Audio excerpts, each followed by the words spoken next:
Okay, sir, I understand that you have been the Secretary General for Teimun 2010. Could you please present yourself? What is your name and what do you do? My name is Rishi Raithatha. I'm actually from London originally. I've currently been living in the Netherlands for the last year, where I've been studying at the University of Groningen for 1 year. There I read a Masters in International Relations and International Organization. Thank you very much, sir.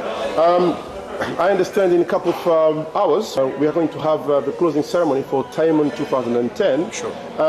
Is it possible for you to share with us, with the viewers, some drawbacks and positive point, advantages of being a Secretary General? If you can start with the advantages, please. Well, the advantages of this role, and not just limited to this role, but limited to any role within this conference, is that it's a perfect opportunity to improve your public speaking skills. A number of delegates, or chairs even perhaps, who may come here, some of them might actually be good at public speaking, some of them may not be so good, and I think that this provides the ideal platform to learn from others perhaps, and to improve yourself as well, and it's the same for me as well.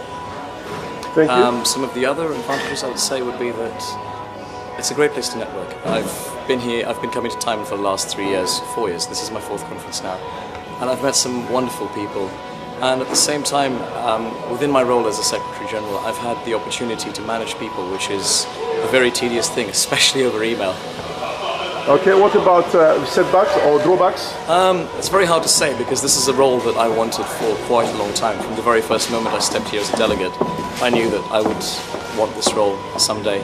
So it's difficult for me to associate drawbacks with this, but I would say that sometimes it has been more time consuming than expected. All students generally tend to be busy, and likewise I'm not different in any way. But it can be very time consuming, and that can certainly be detrimental in some instances.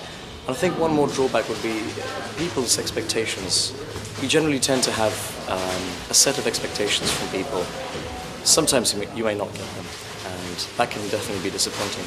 But I believe that's a part of life, and I think that's something that you have to learn from. The fact that I'm learning it, or we're learning it from such an early age, means that we can only deal with it much better, and I suppose with more ease later on in the future. Okay, thank you. Could you please summarize what is Teimun, what are the objectives and so on? It's very difficult to summarize it. I think there are multiple objectives. I've been a delegate, I've been a vice chair, I've been a chair, and now I've been the Secretary General. And every year the objectives have changed a little bit.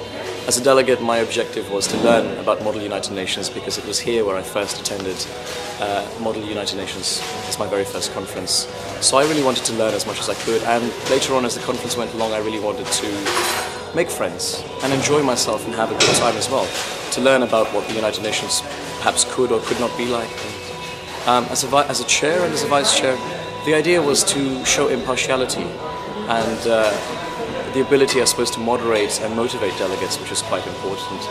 As a Secretary General, it gets a little more difficult, I suppose. You not only have to do that for what a delegate does, and I suppose for what a chair does, but you also have to represent the Model United Nations. You're the face of the Model UN, and you are the beacon of the UN, supposedly for the duration of the conference, with people, I hope, looking up to you. So that in itself has been a huge responsibility as well, and that's probably hard to sum it up for you, I'm afraid. Thank you. I understand that the Board of Directors decide on the theme of each Teimun, or each conference for Teimun. Could you tell us what was the theme for 2010 and why did they decide on that theme, please? The theme, I believe, was Rise and Fall, challenging the ongoing processes of history. It's difficult for me to say where this source of inspiration came from, because the responsibility was not mine. But I believe that there was a certain relationship this theme itself had with the introduction of the new historical committee. The fact that history was itself being debated at the conference gave rise to the idea that history itself could be challenged at the very conference. And I certainly believe that, at least within the historical committee, if not the other committees, history has certainly been challenged. Thank you. Now, to sum up our interview, could you please give us your overall experience, your overall feeling about how Teimun 2010 went? I think it's been a great conference. I've spoken to a number of delegates, I've spoken to my staff, and all I know, or all I can tell you perhaps, is that everybody has had a fantastic time. Everyone's had a great time. They've enjoyed the debates, they've enjoyed the parties, they even enjoyed the football match. So I believe that the conference in that light, could be deemed to be a success. Thank you very much. Thank you for your time, sir. You're most welcome. Thank you very much. Thank you. Hi, this is Justin reporting. This concludes our interview with Mr. Rishi Raithatha. Justin reporting from The Hague. Thank you.